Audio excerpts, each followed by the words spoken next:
السلام عليكم ورحمة الله وبركاته، حبايبي عاملين ايه؟ اخباركم ايه؟ ان شاء الله تكونوا بخير. كل سنة وانتم طيبين. انا هعمل معاكم البقلاوة النهاردة. انا عندي كوباية لبن كبيرة، عندي معلقة نشا، عندي معلقة دقيق. بعمل الكريمة الكدابة او القشطة الكدابة. بعملها واسويها واغطيها كده واسيبها ايه على جنب لغاية ما اخدش ايه في الجلاش.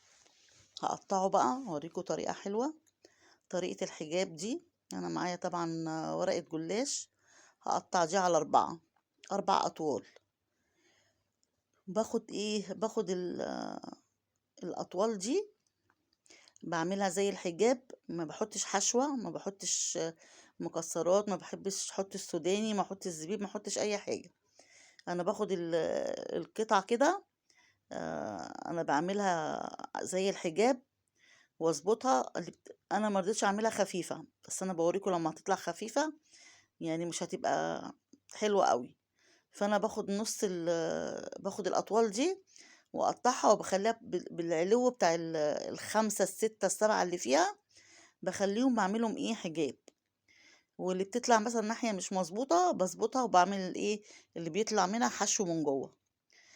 طبعا انا هجيب بقى نص كوباية سمنة وهدلقها عليها، لان انا مبرشتش سمنة ولا حاجة، هتبقى مجففة. فانا حطيت نص كوباية سمنة دلقتها على الصينيتين.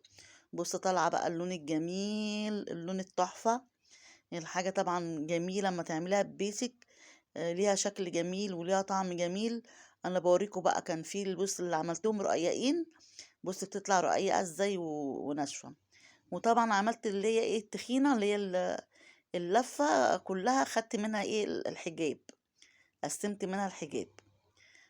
طبعا حاجة بيتنا لا غنى عنها، لا غنى عنها في طعمها وشكلها الجميل. وطبعا دي انا مش هقول لكم، حتى لو رايحين عند حد وعملنا طبق كده حلويات من ده بالطريقة دي هيبقى جميل جدا جدا. وليه طعم يا جماعة. هقول لكم في حاجة اشتريتها، حاجة جديدة كده هقول لكم عليها. دي في الكحك والبسكويت والحلويات وكل حاجة. انتي لو ما عندكيش سمنة بلدي، بتحطي منها نقطتين او 3، بتديكي الطعم الجميل جدا. طبعا انا عملت الحشوة اهي كلها اهي، حشيت. وبص الجمال وبص الشكل الجميل.